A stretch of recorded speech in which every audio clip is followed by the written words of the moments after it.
So we'll get started here. It's been 6 meetings already, surprisingly. Maybe not so surprisingly for some of you. Tonight, Brian and I had some conversation earlier today. We made the executive decision. Some of you might be happy, maybe some of you will be disappointed. But we decided that we are going to move full force into buildings and facilities, and we are going to dump the love it or listed piece of the agenda for tonight. We'll bring that back a little bit later on. There's another spot where we can plug that in that'll be helpful for us. But after taking a look at the presentation that Scott and Chris have queued up for us tonight, and understanding really the interest by everybody and really getting into the discussion around buildings and budgets and that type of thing, we just really felt that we could use the whole time in this area. We've also got some group collaboration that we're going to, again, attempt to do tonight. As I may have mentioned, Scott Berge, business manager at the district, is here to talk about a bit of an overview on budgets and how that relates to the facility stuff that we're concerned about. And then Chris Arnold is going to give us an introduction to the Buildings and Grounds group and a lot of the things that he works with, and give us a good starting point to continue the next several meetings on facilities. And hopefully all of you also got an email from me yesterday, last night, probably late, that gave you an idea of what our agenda is for the next roughly 5 weeks coming up, where we'll be talking about a variety of different things for facilities. Obviously, we'll have more time to talk about those things, but hopefully you got the schedule for the next 4 or 5 weeks. And then we also provided some answers to a bunch of the questions that showed up in chat, a few questions that were emailed to us. Tried to kind of paraphrase some of the questions that were similar and try to get you some answers on those. And we can try to provide some further answers on that, later or after the meeting tonight, or if you want to email us for some additional clarification, that's more than acceptable as well. So hopefully you got those 2 things from us as well. So moving forward, I'm not going to spend a bunch of time on process related stuff, but I just again wanted to come back around our norms, and in particular the idea that everyone's voice is important in this process. And so as we get into some of the small groups, in particular, if you're seeing that somebody in your group is not providing a voice or some comments, maybe reach out to that person and see if you can pull them into the conversation, because everyone's voice is important. And then also, I think, just, seek to understand first before responding to some of the things that are said out there, and understand that I think we will want to assume that everyone has positive intentions here, even though we sometimes don't necessarily all think the same thing about all this subject matter. We certainly differ sometimes in what our priorities are and what our approach would be in some of these things, but we all do have positive intentions, and that's why we signed up to be a part of this process. So moving forward from that, I'm going to turn it over immediately to Scott, so we can get right into things. Scott, I apologize, we're putting you on the spot a little quick here, but I think you'll be fine. Chris, I think you're the owner of the slide deck for this tonight. I'm going to stop sharing my screen so you can put yours up, and then we'll turn it over to Scott. Format that we're going to use here is that Scott will kind of go through his slides. He's going to do it live. It's not a pre-recorded thing, but then we'll have an opportunity to ask some questions after he's done with that relative to the budget stuff. Let's try to keep our questions. I know there's probably tons of questions. Try to keep our questions around some of the stuff that we're talking about tonight, and understand that Scott and Chris will be a part of the next series of meetings pretty heavily. And so we will have plenty of opportunity to provide questions and answers to these guys. So Scott, I'll turn it over to you guys to get started. Okay, thanks, Tom. Okay, looks like Chris has the slides up here. Just a second. Perfect. Okay, as Tom said, my name is Scott Bergen. I'm the business manager for the school district. Tonight, going to give a real high-level 10-minute overview of the finances of the school district. Obviously, we could go very deep here, but just want to get kind of a general understanding, and we'll certainly dig deeper as we go into some further meetings. So looking at things just from the high-level revenue perspective, nearly 2/3 of our general fund revenue comes from the state of North Dakota. Of course, comes from the taxpayers who pay into the state of North Dakota. And that's been a change over the last several years. In 2013 and prior, there was a shift where the majority of revenue came from property taxes. And so starting in 2014, the state legislature shifted much of the school funding to the state and less the local property taxes. For those of you who are homeowners back then, 2013, 2014, your property taxes dropped by a few $100s as that shift happened. And so the state has had some financial difficulties, as certainly as we are right now, but even 4 or 5 years ago, there was some difficulties with oil revenue and other economic conditions. And the per pupil payment actually was frozen for a while due to state finances. So in 2017, 2018, and in 2019, the per pupil payment that all school districts in North Dakota received were the exact same. There was no increase. And last year there was a percent, or the year that we're in, I'm sorry, there's a 1.5% increase, and next year an additional 1.5% increase. So so the last 3 years it's been a 0%, a 0%, and a 1.5% increase. So obviously all of our expenses have grown at a much steeper rate than 0%. So that's part of the adjustment that we've had to make as a school district. And the other part really is more of our emergency construction needs that we'll get to here in a bit. Actually, Chris, if you could go back just a second, thanks. About a fourth of our revenue is from local sources, 20 million of that being from property taxes. The other 5 million is we actually receive tuition from students that live in outlying communities that don't have high school that come to town for high school. There's interest income, a variety of other things that make up that other 6 or 7 million. And then about 10% comes from the federal government. Chris, thanks. Next slide, perfect. Expenses, the largest component that you can see is for salaries and benefits. 65% salaries and about 19% payroll taxes and benefits. So 84% of our general fund expenditures relate to salaries and benefits. In North Dakota or in regionally larger school districts, you typically see total expenditures in that low to mid 80% for salaries and benefits. Flipping over a category, I'll get to the other expenses in a minute. Flipping to the next one at just under $2.5 million. Last year we had construction expenses related to a couple of emergency boiler issues and some other construction projects.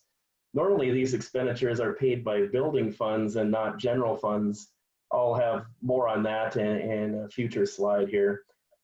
Another $2 million annually goes towards utilities. So the remaining chunk, the 12.2 million in green, it really relates to all of our other expenses: supplies, equipment, textbooks, curriculum, transportation, service agreements, dues and fees, all the various other items. So that in a nutshell is our expenses. So if I guess most of these costs are relatively fixed, and in that other expense category, it really is only 11-12% that is not taken up by utilities or salaries and benefit costs. Thank you, Chris. So this slide, the previous slide was looking at just general fund expenditures. This is all of our fund expenditures. So General fund is more for day-to-day and annual operating expenses. The little slice in red there is our food service fund, which is our child nutrition breakfast and lunch program. Building fund is for capital improvements and debt payments. So last year, the entire 2.3 million was used to pay principal and interest on outstanding debt that we have. Currently, we have about $25 million in outstanding debt that would be paid off by the year 2034. We do not pay property taxes on our school sites, but we do have special assessments for roads and utility work that the city does, and we paid $200,000 there and have about $1 million in outstanding special assessments. If you could flip, thanks, Chris. So here I'm taking a little different turn here, more looking at a comparison with other large school districts in North Dakota. And in the upper left-hand corner is our capital expenditures paid out of the general fund. So again, last year, a couple of significant boiler replacements that we had, et cetera. Grand Forks, we're funding a lot of our capital expenditures, or really all of them, from general funds currently. Other school districts that are in the comparison here have much higher building fund levies that cover a lot of their capital needs. So last year, for example, we spent $335 per pupil equivalent on capital expenses versus a West Fargo that was $1 per student, as their assessments for building levies are significantly higher than us. And the year that we're in right now, our emergency capital expenditures are about well over $1 million higher than last year. So we're looking at the equivalent of likely $475 per student that we're paying out of the general fund. That should really be for more normal general operating expenses, not facility needs. So that's has a big impact on our general fund. In the lower right corner, the normal day-to-day type maintenance per student, we're really in line with all the other school districts. West Fargo's kind of an outlier on the low end, but the majority of their facilities are much newer than ours, and you would expect less normal maintenance there. Next slide, please. Okay, so and this really gets to the reason why so much of our general fund goes to capital expenditures, because our mill levy for assessing property taxes for building purposes is basically, we're half of the next lowest district. We're at 12 mills. Minot is 23.5, about double. And then you can see how much higher Bismarck, Fargo, and West Fargo are.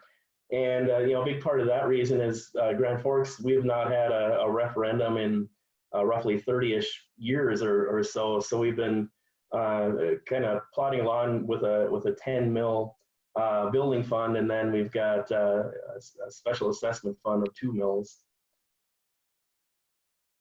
So when you equate that mill levy that's on all of our property tax statements, what does that generate? And you can see from a dollar perspective, we're at the lowest of the comparable districts at just under 2.9 million. And then you can see Bismarck 15 all the way up to 20 million. And this is on an annual basis. So this is the annual tax levy that the various communities are paying for building funds. So it's not necessarily a fair comparison. Yep, you can go ahead and next slide, Chris, thanks. Not necessarily a fair comparison. As Bismarck has 13,000+ students. We're at about 7,500 students. So really what we need to do, and what we've done on this slide, is equate that dollar amount for building fund taxes on an annual basis down to a per student level. And you can see that Grand Forks, we're at $380 per student.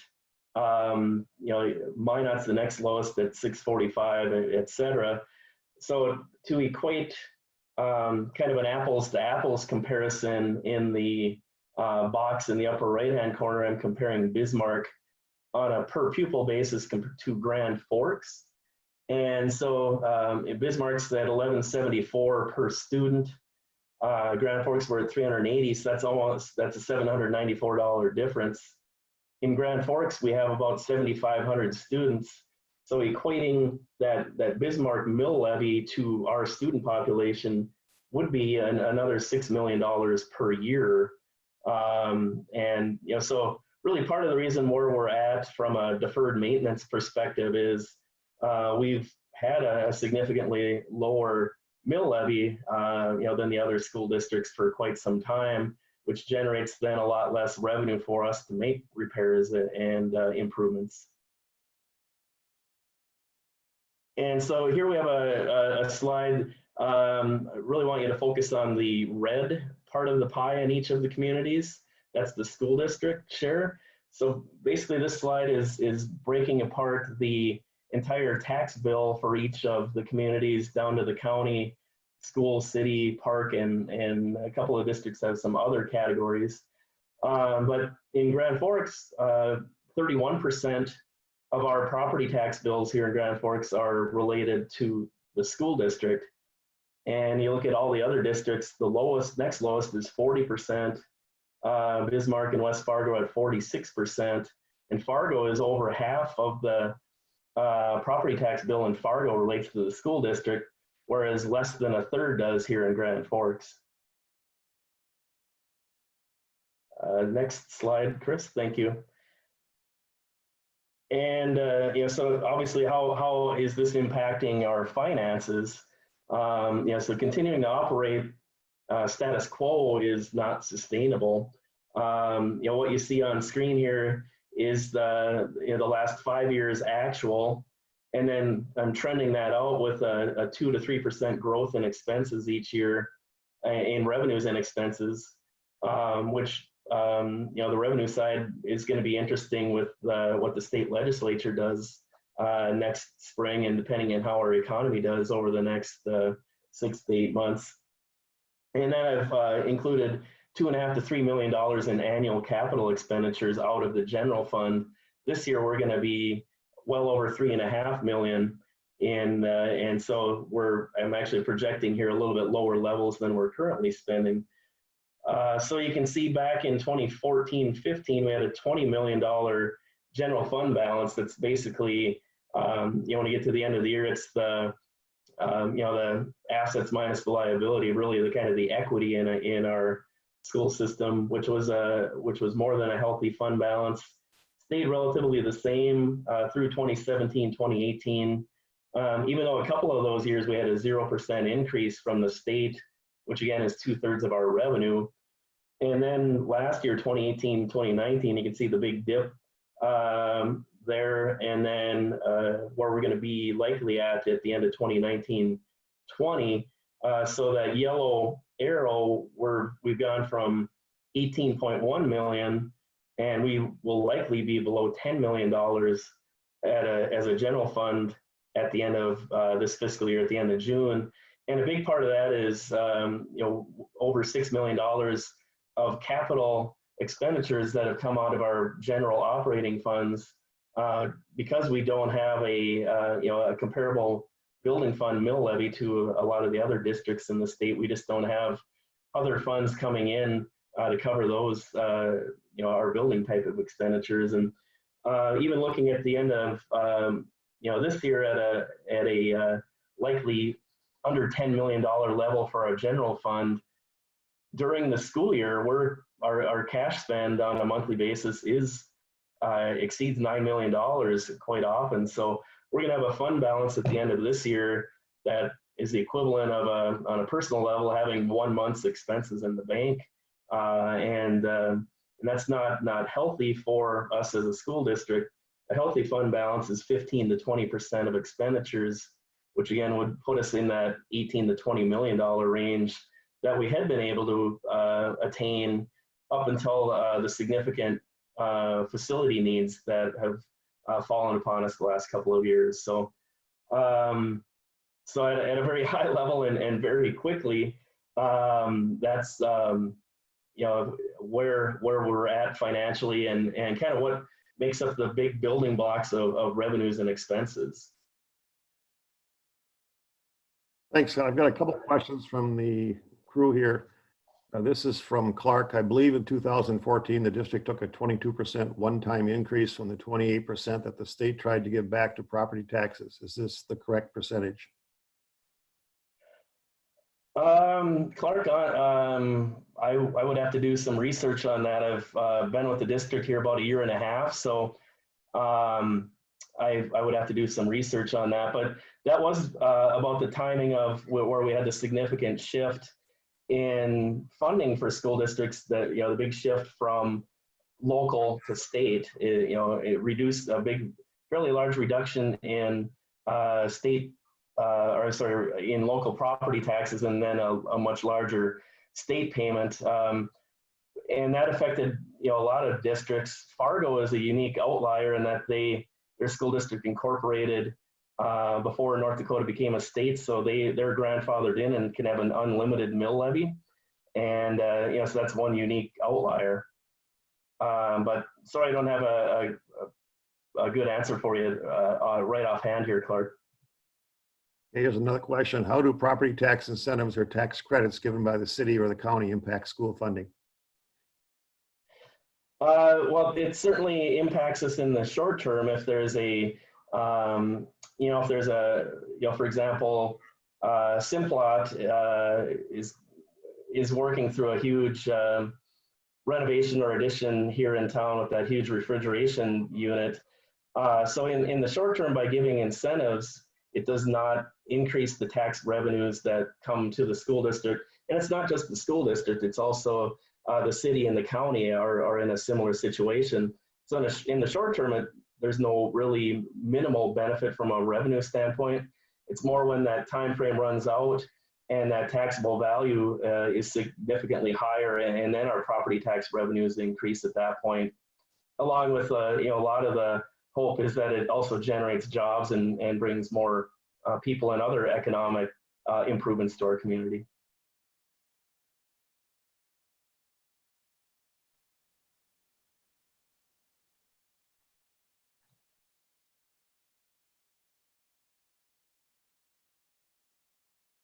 Are there other questions I can answer? We might have lost Brian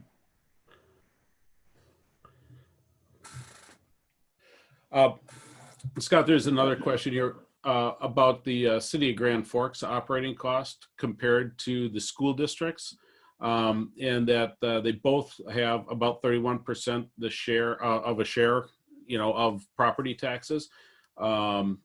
And maybe even add the counties to that conversation, but wondering what the operating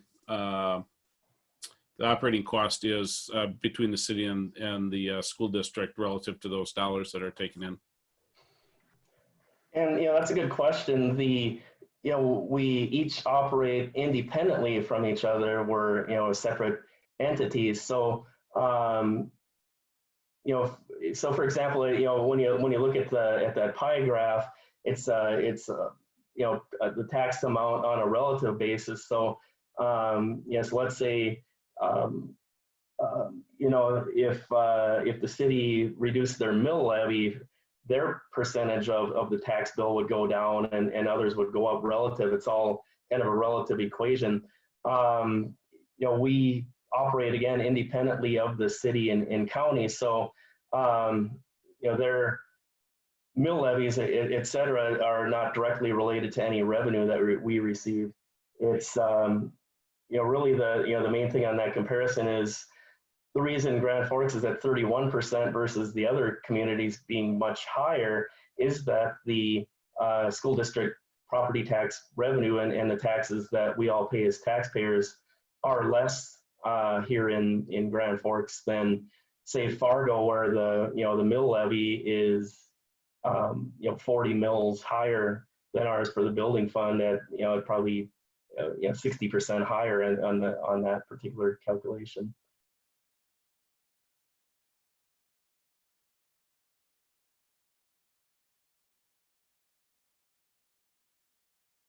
All right, sorry about that, Scott. I was just hearing from Brian that his internet went out for some reason, so he's trying to get that straightened out and back with us. Sure. So Another question is, how does Grand Forks compare to Fargo, Bismarck, and Minot for total expenditures per student? I don't know if you know that off the top of your head, but I do not know the total expenditures offhand. I do know more on the, so what the slides I was showing previous had the per pupil amount for the building fund, et cetera. The property tax revenue for the general fund is also in there. So in looking at the total property tax revenue component for each of the communities, if you break it down onto a per student basis, Bismarck, Fargo, and West Fargo have significantly higher mill levies than we do. So the per pupil payment on per pupil revenue equivalent to, say, comparing Bismarck to Grand Forks, if we had the Bismarck level of funding on a per student basis, we would have about $5 million more annually.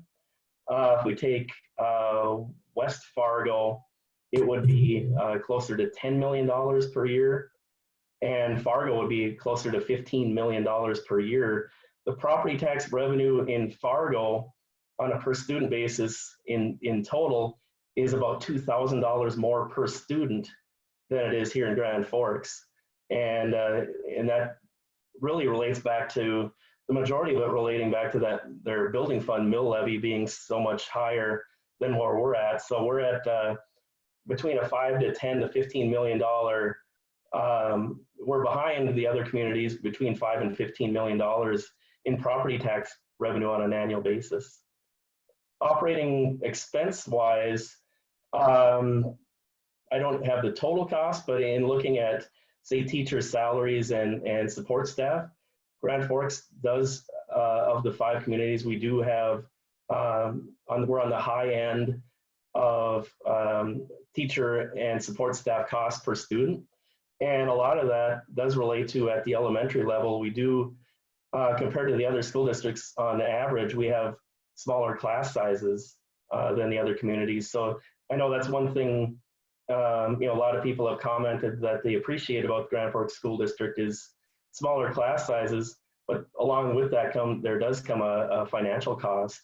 And so it's, in addition to our conversations around facilities, things such as class size, how we want to operate in the future, types of teaching and learning, all of that impacts our financial costs to us, and we have to weigh what works out best for us. But we're behind, frankly, from all those other communities on the property tax revenue front.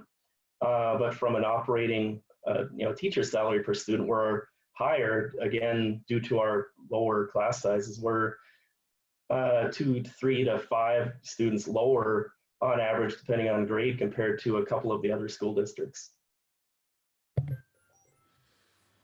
So just to answer a couple questions there, where we've got some questions that we're not able to real readily answer, or some data that people would like to see that was not part of the presentation, we will record what we've got in the chat box here, but also feel free to send an email to Brian or I, during or after the meeting here, and we'll try to accumulate some of those answers or some of that data and be able to kick it back out to the group then as well, or make sure that we address it in one of the future meetings that are coming up. So don't hesitate to ask the question though. Just a couple more questions here, and then we want to try to get to a quick group activity, and then get Chris to talk to us a little bit about the buildings as well. Mara would like to see some historical data regarding the communities, the comparable communities, and when their mill levies actually were increased. And so Mara will look to try to get that as some separate data output to the group.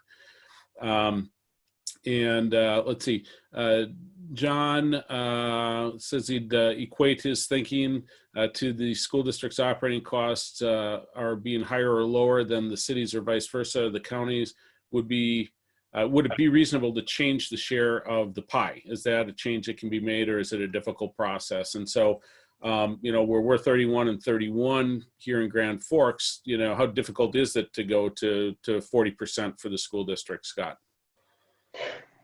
Well, you know, a couple of different ways to do that, I guess. You know, one, you know, certainly would be, you know, if the mill levy was increased to a referendum, et cetera, and then the county and city stayed the same, that would move the needle a little bit. But, you know, again, we all operate independently. So, for example, if the city had city or county had some expense reductions and lowered their mill levy, you know, that would lower their percent. You know, say the city would lower it from 31 to something less than that, and then by default, you know, the school district would go up. So it's a sliding scale. We again operate independent of each other. And it's not like as a school district we can go to the city and ask them to reduce their mill levy. No, I guess as a community, that's a different thing. As we again look to how best to move our community forward. Not just from a school district, but also from a city county perspective. You know, that's really where that part of the equation would change. But you know, again, operating independently, we each have our own taxing authority and mill levies. So you know, so that's really kind of why we're at the percentages where we're at, you know, historically here.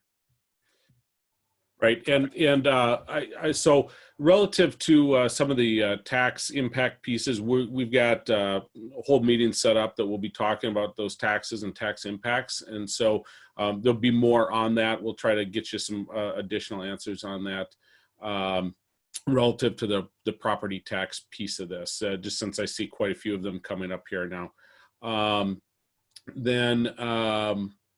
Let's see, talking about classroom size differential related to FTE across the district. That we're going to be taking a look at next week when we start breaking down by buildings. And so what we'll do is we'll transition to the group work here. I'll double check the chat while you guys are in a small group and see if there's a couple of additional questions we can easily answer. Otherwise, we'll make sure we get the rest of those answers out to the group via email. So we'll go to our breakout sessions now, similar to how we did last week. You'll be taken out to your room automatically, and after 10 minutes, you'll be brought back automatically, but you can also come back, kind of come and go on your own as well. There's about 4 people, I believe, per group. And if for some reason we messed up and we got somebody into a group that doesn't belong in there as a task force member, just feel free to exit out yourself. So let me just share my screen and show you what we're going to try to do here. So I'm going to swap with you, Chris, real quickly here. Hopefully I'm sharing the correct screen. Just a 10 minutes circle, triangle, square, triangle, circle exercise that just what squares with you relative to what you heard from Scott on the budget stuff. 3 or a couple takeaways from the presentation that resonated with you. And then perhaps one question that's still circling in your head. Obviously, we have several of them out there, but if there's a question that's circling in your head, what would that be? So again, if you can have somebody jot down your notes so that I can get them after the meeting, that would be great. And we'll head to the meetings right now.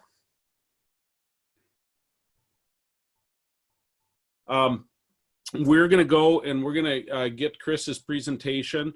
And I know you're going to have some questions and answers around that presentation as well. We're going to do a small group breakout after Chris's as well. So I want to get right into Chris's here. And then we'll do some overall report out to the large group after we do that second breakout room. All right. So Chris, go ahead and take it away.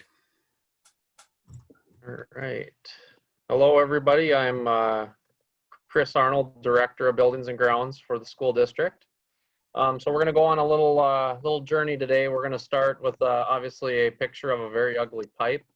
That particular pipe is from Valley Middle School, and is something that is not unique just to Valley. We're starting to see this kind of deterioration in our piping throughout the district. We'll talk more about that as we go through. So I wanted to introduce what Buildings and Grounds is in Grand Forks School District. We're made of about 5 or 6 different entities. We're really going to focus in probably on the building piece of this, but it's important to understand what else is involved because we're all pulling from the same budget. So I get a sustainment budget, and that's different than that construction budget that Scott was referring to earlier.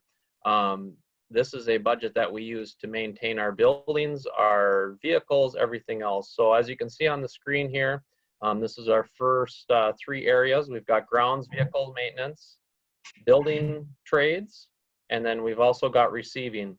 And you can kind of look through grounds, and I've kind of went through and I fleshed out actually what we take care of. A lot of people don't realize it, but we do own a lot of property. We own Cushman Field. We have 40 acres of parking lots. We've got lots of vehicles, 53 of them to be exact, and lots of other little side toys that take care of things like tractors, gators, tool cats, and we use that for snow removal, mowing, you name it. Getting over to the maintenance, building trades section there, you can see that that covers our plumbing, heating, electrical, structural, cabinetry, locksmiths, all that. When we take care of 1.8 million square feet of schools, that's right around almost 700 toilets, almost 50 boilers, well over 20,000 light fixtures. So we are very busy. We have lots to take care of. Receiving, you can kind of read yourself through that slide. And then going down further, we also take care of transportation. So we coordinate all of the busing for the district. We take care of safety, and it's workforce safety for all of our employees. We also have custodial services fall underneath us, which are responsible. So we have 82 employees of varying full-time and part-time positions, but that's who takes care of that 1.8 million square feet. And that works out to be right around that 25,000 square feet per custodian. So these are the folks that make sure that our schools are clean.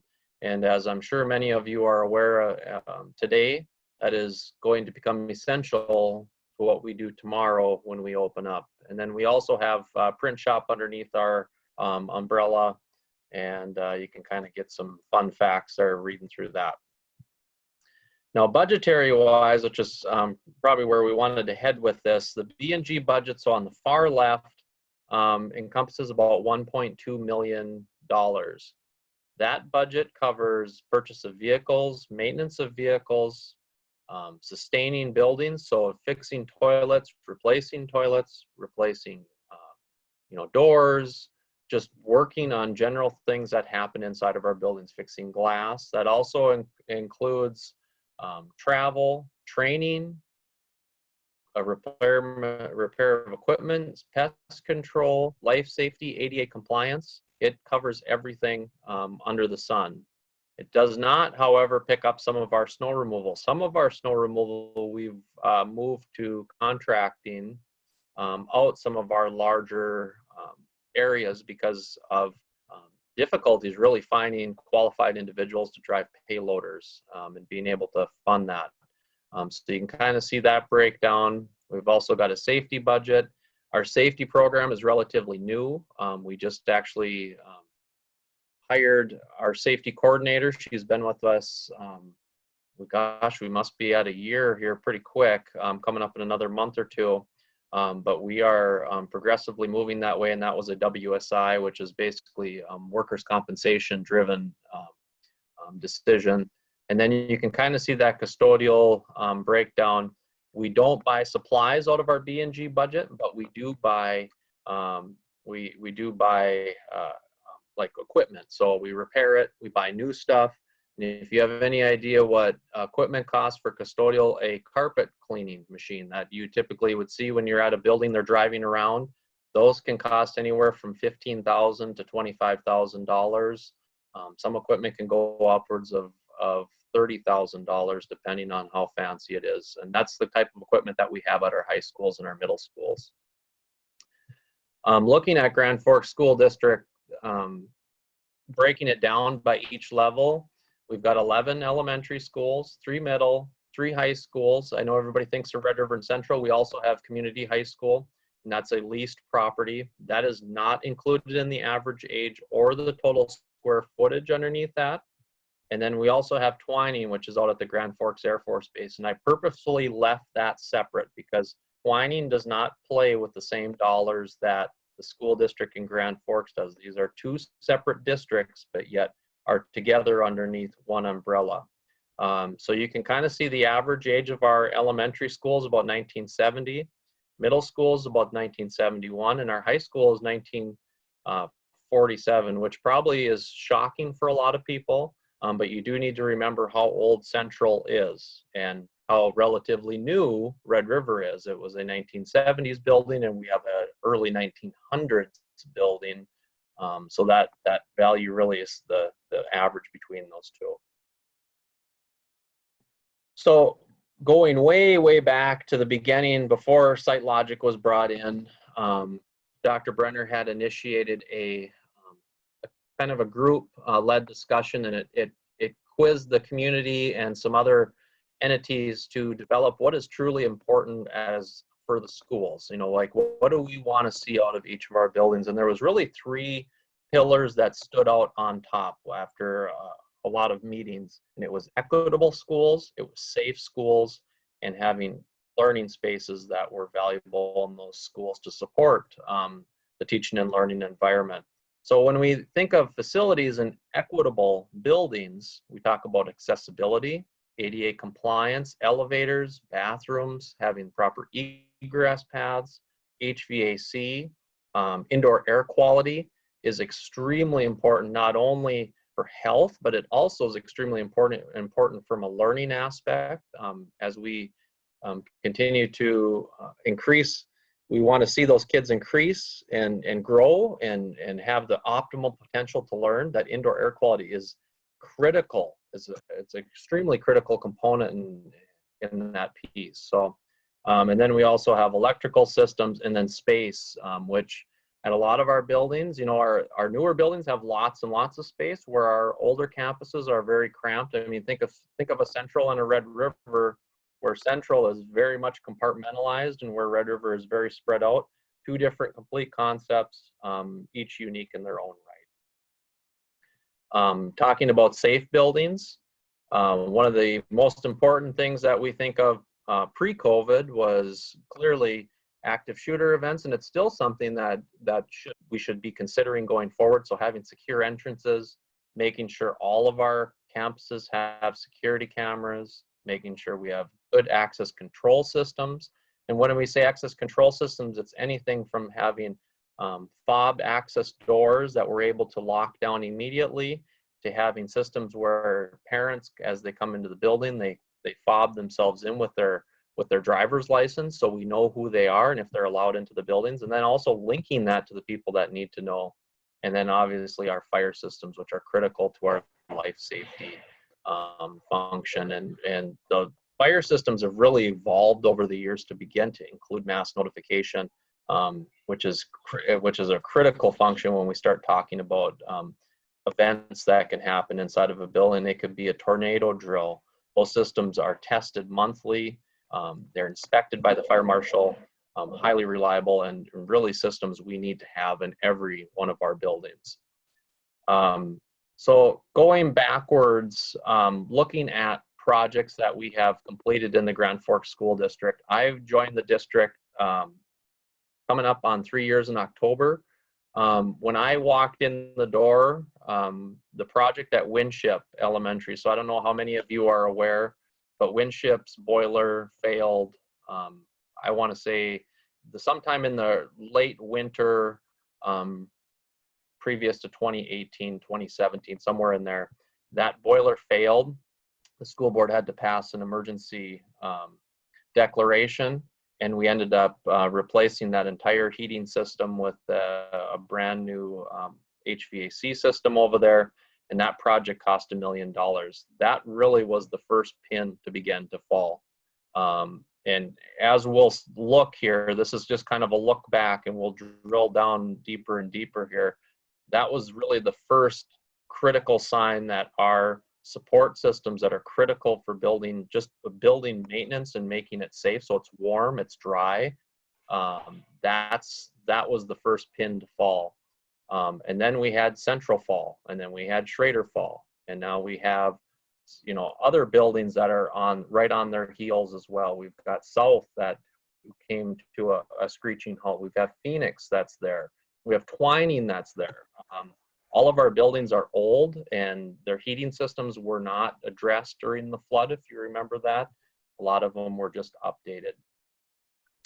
So then when we jump into the projects that we did this past last summer, there's some ones that really jump out at you, and maybe you wonder why we did them. Let's just talk about the skylight at Red River High School. I got a call one day from the librarian. Chris, I can't work in this space anymore, and because of the smell. And I was like, okay, well, let's find out what's going on. We get over there and we do some investigation. Well, here, the skylight that was original to the addition that was put on in 1993 had begun to fail and delaminate. And what happens when fiberglass delaminates, it allows water to enter it. And if you've ever smelled wet insulation, the smell is very putrid, and it actually smells like rotten fish. And these librarians had to work right underneath this space. And not only is it a health concern that these individuals were breathing this air in, but we also had water infiltrating our building, which could eventually cause even further damage. That was a $210,000 project. Right below that, we've got the exterior bricks at Central High School. The gymnasium addition that was built in the mid to late 80s, I think it was 87 when that addition went on, bricks have begun to pop off. And what we had going on there is we have I don't know how to quite say, basically a defect in the brick that was allowing water to get into them, and then it was expanding and popping the faces off. So if you were downtown at all at last summer, you'd see we took down a large portion of the brick around that side towards the city hall area. And that was really to make sure those areas were safe.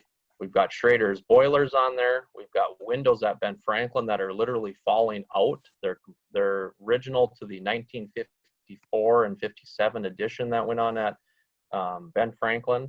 The list just goes on and on. Working at an elevator at Lewis and Clark, that's critical for students with special needs to be able to get to the lunchroom and to the library and to be able to get in and out of the building. The list just goes on and on. And then we've got Vikings relocatables that were just about ready to fall into the earth. Now looking what we're doing this upcoming summer and where we're going in the future. This summer, we've really focused in on still trying to get these mechanical systems up and running. I talked about South and Phoenix's heating systems. They're at failure. In fact, South last winter didn't have heat for a couple days. And again, this winter, we did have a day where we lost it and we were able to get the one boiler back up. There's two boilers there. One of them we could not make work. We've had contractors there. We've tried everything under the sun. The manufacturer has walked away from the product. They no longer support it. It's really been a tough place to go. We've got Central's cooling tower that we're going to start that project later this summer. If you're at all familiar with Central, the only portion of that building that is air conditioned is the main building, so the academic portion of that building, which very few rooms have exterior windows. And those exterior windows that are there, many of them do not operate or have operable windows on them. So this is a critical function for that teaching and learning piece. So jump yourself through there. Looking into the future, I just clicked back one slide there. Looking into the future, you can see that the list just continues to go on. We still have more skylights at Red River that have begun to fail. You can also see Century Elementary's on there. That's 2.65 million alone just to do that one project. There's no way we're going to be able to take care of that one project underneath our current funding structure. 2.65 million eats away almost the entire $3 million. And that's not effective use of our dollars, where we have to try to bridge all of these projects across. And one of the really disheartening things and really difficult parts of my job is trying to decide which project gets ahead of the next project. When we look at these projects every year, not only do we have to look at, is it a function of the building? Are we going to lose, like, are we not going to be able to occupy the building if we don't fix this? Or is it a teaching and learning piece where we've got a special needs suite that needs to have an ensuite bathroom so that the students have a humane place to be changed because they can't go to the bathroom by themselves, or having bathrooms in places where it's easy to get to the bathroom. So our case study that we're going to talk about Valley Middle School, but this is just a snapshot of one school, and I'll talk about this as this could be any one of our buildings that are older. Really, there's only a few buildings right now in our inventory that provide proper ADA accessibility throughout the property, and also have heating and cooling systems that can support that. So Valley Middle School, built in 1954, has been added on to numerous times. I want to say about 6 times over the years. It's a huge property. It's 120,000 square feet nearly. If you've ever been in the property, you'll notice that the A wing, so the wing that's closest to 20th Street, is a 2-story. It's like a garden level, and then there's a 2nd story over that. Well, there's an elevator that serves that. That's a limited use, limited access elevator. So it's not like a regular elevator. They move very slow. They have very low weight limits, and they're also very small. Unfortunately, they're not as big. So when we look at Valley in itself, we worry about our students that need to use that elevator, even our staff that have to use that elevator to traverse the building. So when we think about when they're down at A wing going to class, and then they have to go to the gym to go get something, well, they have to traverse almost the entire 120,000 square feet to get over to the other part of the building. And now they've got a Lula in the way of that, which slows it down even further. And now when we talk about bathrooms, there's not bathrooms on every one of these floors either. So now that student needs to traverse floors just to go to a bathroom, which further delays it. To give you an example where else this is at, Red River High School, down in the basement, there's classrooms, and there's a very large track down there. I went down there today, and I actually measured it for time because I knew it was going to be quite a while. But a lot of a lot of our teachers take the kids downstairs, and that's a really safe place in the wintertime that they can go down and they can exercise on their bikes and they can move around, and it's a great space for them. But unfortunately, there's no bathroom down there. So I timed from the location in front of the weight room, which is on the track downstairs, what it would take to get back to a bathroom. And it took almost 4 minutes to get from the lowest level all the way up and get to a bathroom that's up on the main level over in the academic wing. That's really unacceptable, and it shouldn't be allowed. And I would love to change that, but it becomes extremely difficult to fix things like that when we have to worry about electrical systems failing, or we need to worry about the heat not working, or light bulbs being discontinued, because we still have T12 lighting in some of our buildings. And T12 lighting, if you know anything about fluorescent bulbs, has been since discontinued and is no longer manufactured and supported. We have to replace those light fixtures, and they're not cheap. So you've probably had a chance to kind of look at the slide at Valley there. You can begin to see what a renovation at Valley looks like and what the scale of that property is and what that all entails. it's millions of dollars, 7 million at minimum to get started to what we need to do. And we really do not have the capacity in our budget right now to take that on.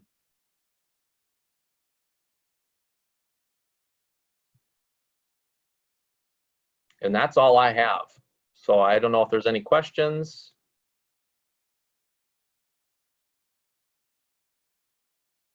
There are some questions. I think it's the first one here.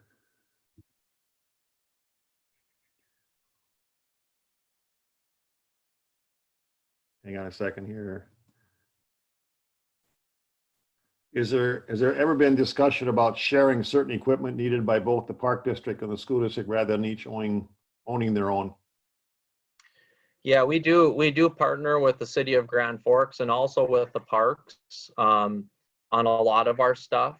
You know, unfortunately, some of the services that we have are really hard to share. Like custodial services is kind of unique to us, but obviously mowing is something that parks has that we also have. We haven't formally got into that. We work a little bit like that with our playgrounds, but it's getting to be more where everybody wants to play within their own playground, and services want to be paid for across the border as budgets have begun to get ratcheted tighter and tighter. This summer in particular, we've really started to notice that become more prevalent. But that is, yes, absolutely. We do work with our partners at the city and the parks. Next question is, how much property does the school district own that does not currently have a school facility on it? In other words, are there spaces if they have to build a future school? We own one piece of property right now that does not have a school on it. It sits down on the end of Cherry Street, and I believe it's 52nd Avenue South. Is that the correct address, Scott? I think that's where it's a shared property with the parks that we have. Yeah, I'm not sure exactly where the boundary is out there, but it's close to that. Yeah, between 52nd and 62nd out there. Yes. Yeah, it might be 62nd. That's right. That's right. Yep. One of the questions too is that the remodeling at the Grand Forks Air Force Base, does that come out of the public school funding? No, it does. No, it does not. So the project that we're actually doing a large scale boiler project out there right now. It's about a $400,000 boiler install. We're trying to take some load off of some of the older heating systems out there. They are taking that out of their own funds. That's an entirely different funding mechanism. We call it Fund 14 and Fund 15. You don't really need to know other than that's money that is separate. We do not mix our dollars between our in-town schools and that school. Everything's sustainment, everything is in a separate bucket. Yeah, there are no local taxpayer dollars going into any facilities, or the operating really comes out of federal impact aid. So no local dollars go out to Twining at the airbase. I know the next two questions we're going to get into later, but so what buildings are even repairable or can be remodeled? And is there a priority list for facility needs? And can the group be provided that information? Yeah, so right now we have our master facilities plan that JLG completed back in 2017. And we've been working off that. Unfortunately, that's really been kind of a nice signpost to look at. But really what's happening is emergencies are driving our dollars faster than our plan can go. So it's really frustrating to plan. It's really difficult to look ahead even to next summer, because typically when we're in facilities, we like to plan a year ahead. We like to plan 5 years ahead. We like to go, okay, this is where my dollars are going to go, Scott. I'm going to need these dollars in this year because I'm going to do a big push this year to upgrade, Valley Middle School. We're going to do a huge remodel and rearrange the space. We can't even get to that point because the limited dollars we have are getting yanked away by boilers failing, HVAC systems, piping failing, which buildings can be fixed. Almost anything can be fixed, but it's at what cost? And that's really where this piece, really this is where the task force is really going to be really helpful to listen to and talk to about. I'm just going to read the same question. That is there a priority list for all the facilities for each school? Is that available to people? Yeah, and I believe the facilities master plan, it was posted on our website at one point. We'll get that shared out to everybody, and there's a pretty good breakdown through the years on that. And what you'll see on there is you'll actually see that Ben Franklin's HVAC system is on that list, and we haven't even been able to think about designing that project just because of where we're being pulled. And we went through that at a high level we had five or six meetings at various schools last fall, and then even a Facebook Live one where it had a 15-year look. Now granted, again, as Chris said, we've got emergencies that have come up, so there's things that have come up much earlier than what was on the plan, and vice versa. But again, at a high level, all of the majority of nearly all facilities have significant needs here. It's a matter of, unfortunately, more emergency related at this point, because we just don't have the funds to stage out the next 5, 10, and 15 years. I know John had a question about teaming with the Air Force, but I think you made it pretty clear that there are two separate funding mechanisms, so that doesn't happen. Yeah. Next question from Jenny. Is there an update to that plan? And I think maybe Brian Peters or Gavin can, because I think SiteLogic is looking at updating all those plans. And how will that plan be modified with the new COVID rules and regs? What might that look like? And that's going to be a very interesting one. Mm-hmm. Do you want me to take that, Tom? All right. So the JLG report was done a couple of years ago. We've talked with Chris. There's some gaps. There were things that were missing, like roofs and air conditioning. And now with COVID coming out, we're working with a lot of other large school districts like yours to integrate those types of technologies. So we've talked with Chris and Scott, at a very high level about what other districts are looking at doing. So in the coming months, we'll be getting that fully updated. And in the next couple of weeks, I think it's maybe 2 weeks out, Brian Peters is going to be sharing some of the facility assessment updates so that every building, every system is going to be looked at and part of that plan that you'll be getting information for. Question here. I'm going to go up here. I'm getting them now. How many times in the last 2 to 3 years has an emergency need popped up and superseded the facility upgrade master plan? Well, Josh, it's been every year since I've been here. I can say my very first day working for the school district in December of 18, we had a boiler failure on my very first day. And that's, well, I shouldn't laugh. And we weren't laughing at the time, obviously. No, it is it's extremely disheartening. If any of you are planners and like to have things laid out, we've got lots of things laid out and lots of things we want to do and we want to make better. I've got a special needs suite that we've been wanting to do at Schrader to improve the lives of these kids and to improve that environment and make that learning space better for those kids. And that's really what we want to focus on, but instead that money got yanked away to put new boilers in at Schrader because the boiler wouldn't pass state rating from the state inspector. So that's $400,000 that we have to take and put into that building. That goes into a heating system that no child will ever really realize that it was there other than it was warm in the building while they were at school. This is a question. Why don't we, no, I see it just moves up here a little bit. Hang on. Why don't we talk about the radon testing and the different levels at each school, estimates on HVAC and other remedies? We're going to get into that, but this is an overview right now. So, well, and I think that's actually a fair question. When we look at our radon testing that we just completed, one of the things you'll notice is we had a really bad report come from West. What else did we have at West? We had mold. We also had rooms that don't have any fresh air. And this is all a result of indoor air quality. These are direct results of HVAC failures and systems that are way beyond their life expectancy.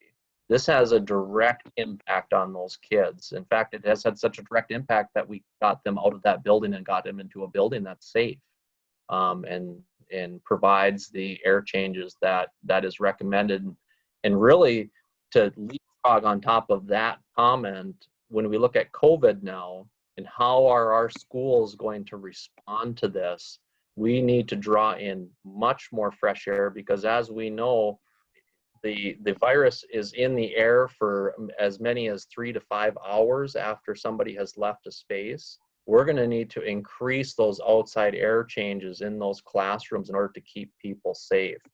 And that's something we should have expected the entire time. Really, West is a really bad omen. It's a sign of things to come, and it's not going to be another North End school. It could be a Ben Franklin. It could be a Kelly. It is not an isolated thing to any one building.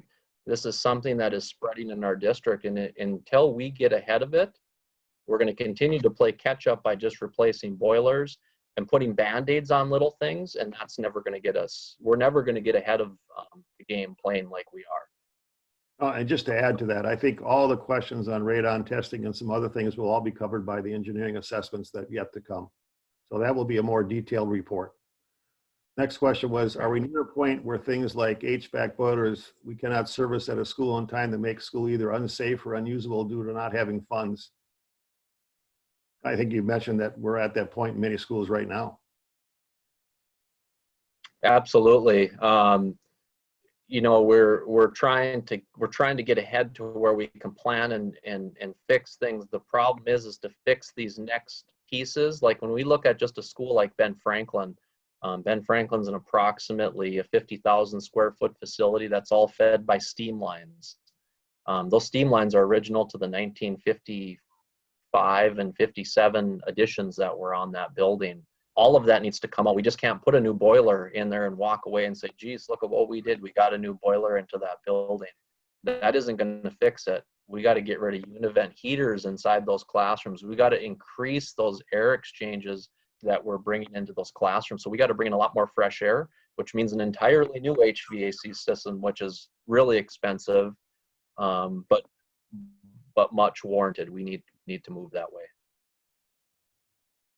Okay, I don't want to break up the question party, but I'd like us to get into small groups for just a few minutes, and we can continue to respond to the questions via email, and we'll have some time next week as well as we go through the buildings, specifically the demographics of the buildings, that we can come back around some of these questions as well. The question is the same thing, and we'll go to small group just for a little bit shorter period of time, but around this subject of the facilities and what Chris presented, what squares with you? What are those 3 takeaways or so that you took from the presentation, and what questions are still kind of circling in your head that just maybe don't make sense that we can come back around? So we'll go to those rooms. Make sure you have somebody write this stuff down, probably the same person that did before, and then when you get back, I'll have the contact information up so that you can send those to me tonight or tomorrow morning. So we'll head to the rooms now.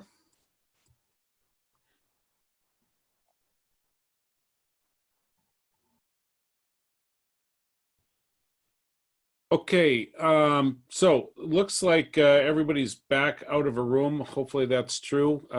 I have shared my screen so that you can see if you were recording any notes in either of our 2 small group sessions, where you can send those. So either email me a copy, snap a quick picture of it on your phone, and text it to me if you'd like, is perfectly fine as well. And I appreciate the output on that. What I'm going to do here, just because we're up against the end of the meeting, I'm just going to remind folks. I'll come back to this screen in just a second, but just to be able to put up the information for our next meeting here. Again, I appreciate everybody being here. Our next meeting is next week. Next week, we will begin going deeper in looking at our buildings. Next week, some of the demographics around that. We'll be circling around more and deeper on the information that you heard tonight from Chris as well as Scott. So again, we'll try our best to get more valuable time for you guys to interact with each other. So with that, I want to thank everybody for being here, and understand that if some people need to exit at this point, feel free to do that. We will get those responses. Everybody will get a copy of what all those responses are that we've done in small group.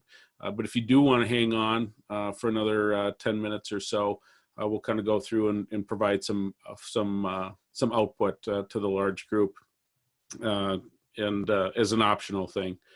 So with that, thank you for those that are going to exit at this point. And I'm going to open it up to the group in general. And just if you've got some comments that you want to make, or let's just see how many people left. I guess not that many people have left. So why don't we start going backwards this time with group 8, with Sonia, Tanya, Tricia, and Whitney. Perhaps you can just give us a brief overview of what you guys talked about in either of the two sessions. So I'm Tanya. I was the note taker. And in terms of Square, really our 3 takeaways and our Square are essentially the same. We know that there is need, and we know that we need more revenue. There's really nowhere left to cut in terms of cutting expenses. And so really just we need more income, and we are keenly aware that there are extreme needs. We have some questions about the comparisons in terms of comparing us to Fargo and West Fargo versus, you know, some of the other cities that you had listed. Minot, for example, we felt like we really are more comparable to Minot versus Fargo, West Fargo, and there are reasons for that, but I won't go into all of that right now. And then some of the questions we had were around the Knight Foundation. Are there opportunities for some of these immediate needs through the Knight Foundation? Thinking about the JLG report, which is a great aspirational report, but really would like to hear about the priorities from internal needs. So really what do teachers need? What do students need realistically? And then let's see. Oh, thinking about a referendum likely being delayed given the economic situation, but is there any consideration for reaching out to the state for funding and in the short term? Sure. So just a couple of quick comments. We will have an opportunity to, assuming we can get together in person again at some point, when we go on tours, we'll have staff talking to us about, you know, what some of those difficulties are right in those spaces. The other thing is we will have a meeting that looks at what those financing options are. So it could be referendum, it might be other sources of income as well. So we will address that as well in a future meeting. So I appreciate all that output. Let's jump to randomly room 5. Josh, Kevin, and Lori. Anything you want to add to that list that's different? But Lori, you're muted. No, there's nothing really to add, Tom. We all felt that the financial picture just keeps becoming gloomier and gloomier, and we really need to sell the need to this community that we need to raise finances for our district. And with the building and grounds presentation, we couldn't talk for about 30 seconds because we were numb over the dire circumstances of this district. And that really reinforced the need for a referendum. That's it. Got it. Well, I appreciate the feedback. Thank you. How about group 3? Gaia, Gina, Jared, and Jeff. Any comments there that are different? You know, some of the same things. This is Jeff. But one of the things that we probably put on top of that is, yeah, we recognize the need for that funding, but you know, what does this look down the road? And a phrase I throw out is stewardship. And we, you know, how we got here is a moot point, but moving forward, how do we keep this from the, you know, people in the future, the next task force getting there by keeping, taking good care of the assets that we have and being good stewards of what the community gives us. So, and then in the first half of it, you know, one of the questions that came up in the first one was, why is it that Grand Forks seems to be on the low end of these numbers when it comes to the comparison? You know, what is it that's different for us? And just kind of with that and with with less revenue available to us, how is it that we have such that desirable student teacher ratio? You know, it's a good thing, but how does that fit into part of the problem?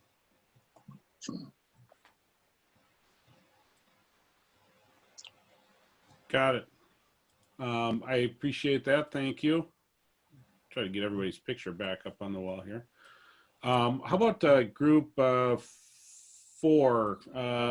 Jenny, John, and Josh.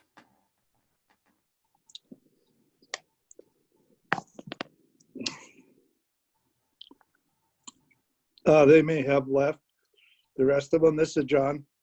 I guess one of the things we had too was piggybacking on Jeff's comments is, do we actually have someone knowledgeable in the standards that we're looking for within the schools for air quality inspections inside and out of the facilities? And how often are those done to prevent more recurrences of the situation that we're in right now? Or can we at least stop the bleeding on facilities before they get to the point we're seeing on some of the ones we're looking at today? And that's all I got. Got it. Okay. All right. Appreciate that, John. I can add to group 4 if you'd like. Yeah, sure. Go ahead. Yeah, I know one of the swirling questions I had that Josh wrote down was, I think we were one of the higher percentages of our funds for employees like teachers and paraprofessionals, things like that. And the question was swirling in my head that, is that number a little bit higher because our budget is, you know, smaller for our size, but, you know, we have those few more staff? I kind of think that was interesting how our state is represented in the lower salaries for teachers, for instance, but yet we have a higher percentage of ours going to it. I thought that was kind of an interesting thing. I was wondering how that broke down. Something to look into in the future. Absolutely, and we'll try to provide some of that additional information around that. I think it provides some decent context. Anybody else from that group? All right, so the other groups have only a few people left, so I don't know if we'll have the person that wrote notes down or not, but I'm just going to kind of combine groups 1 and 2. Those of you that are left, Alan, Clark, David, and Dean, I think. Any of you guys have something to add that we haven't heard, or want to put a punctuation mark on something? Yeah, I guess we have a couple things. The one thing, I guess, smaller tax increases are certainly easier for the taxpayer to absorb. It's disappointing the last 3 years we haven't taken any. I don't know, I'm assuming it's the school board, past administration or whatever, but probably one of the more important things is we want to maybe take a look at this as an opportunistic time. Given the situation with the coronavirus and everything that's going on and all of the uncertainties that are out there, this may actually be a good time to do some projects on these buildings, whether it be remodeling or whatever, because one, you might get a better deal from some of these vendors that are out there because they're going to be looking for work. And two, it's a way to put some of our local people to work. So try to look at more of as a positive situation where you may end up getting cheaper bids than in a normal year. It's a good point. It's a real good point. We had that conversation at a district last night as well.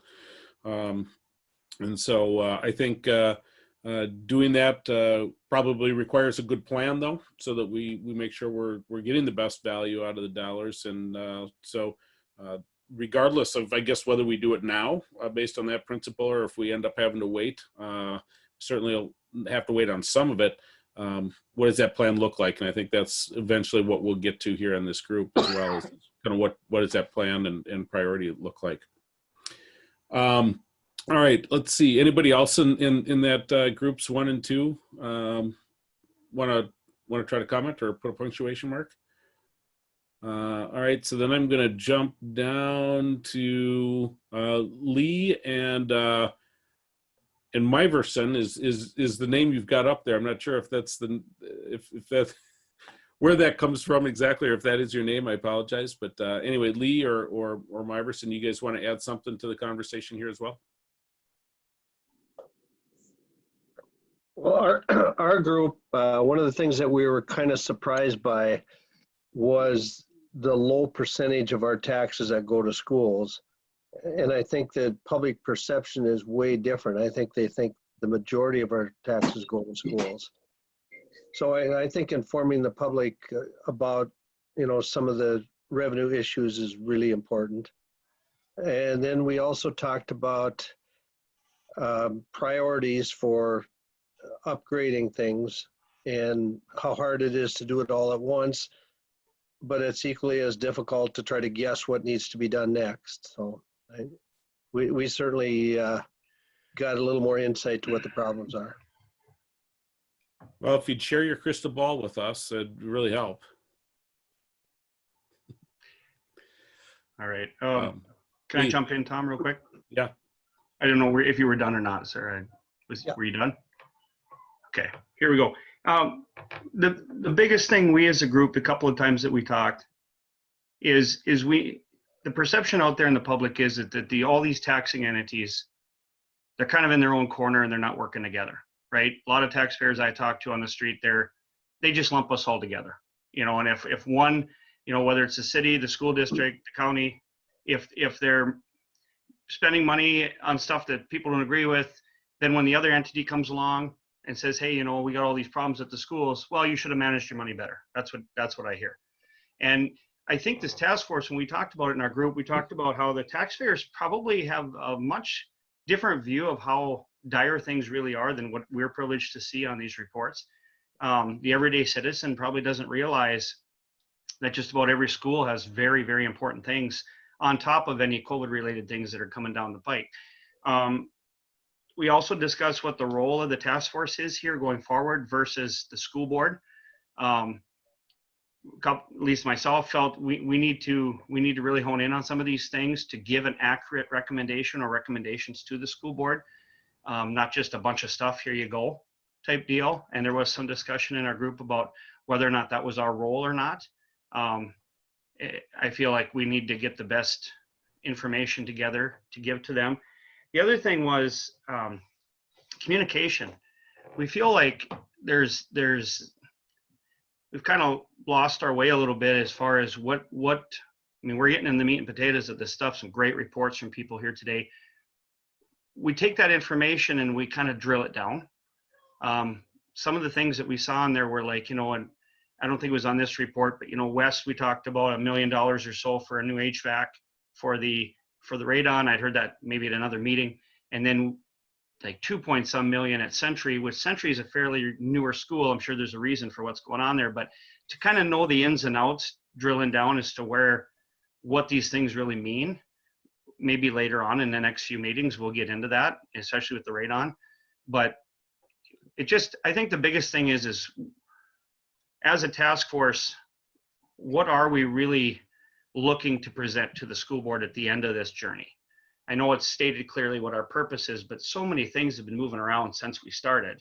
They were all kind of like, well, hey, Should we be recommending all new HVAC systems for COVID? Should we be recommending, how do we prioritize how much money we ask for in a climate where people are already thinking that we give too much money to these entities, yet by our diagrams, we hardly give any compared to some of these other cities. So I know that was a lot, but that was in my notes, and I definitely feel like we need to sharpen things up a little bit.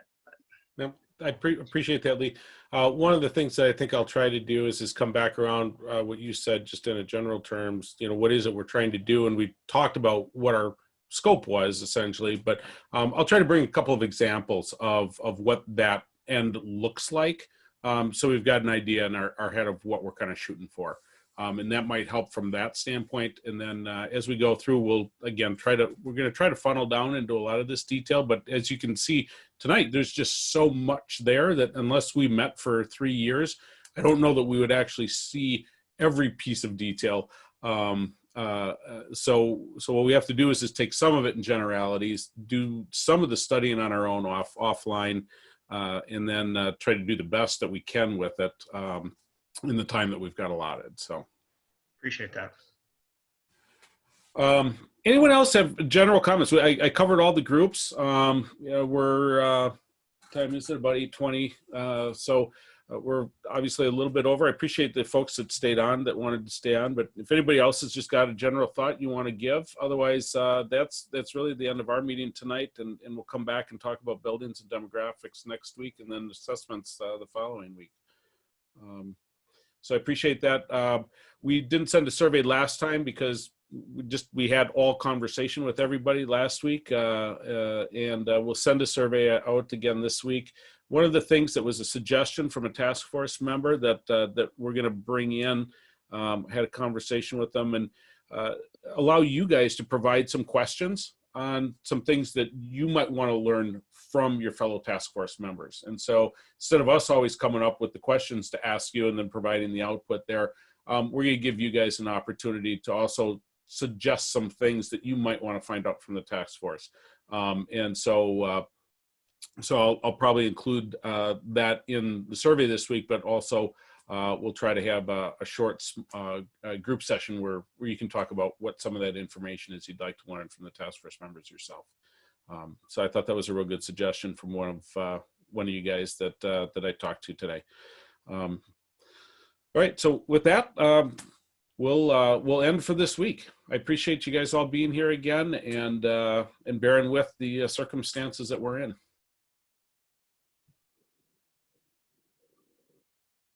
Thank you, everybody. Thank you. Have a good night.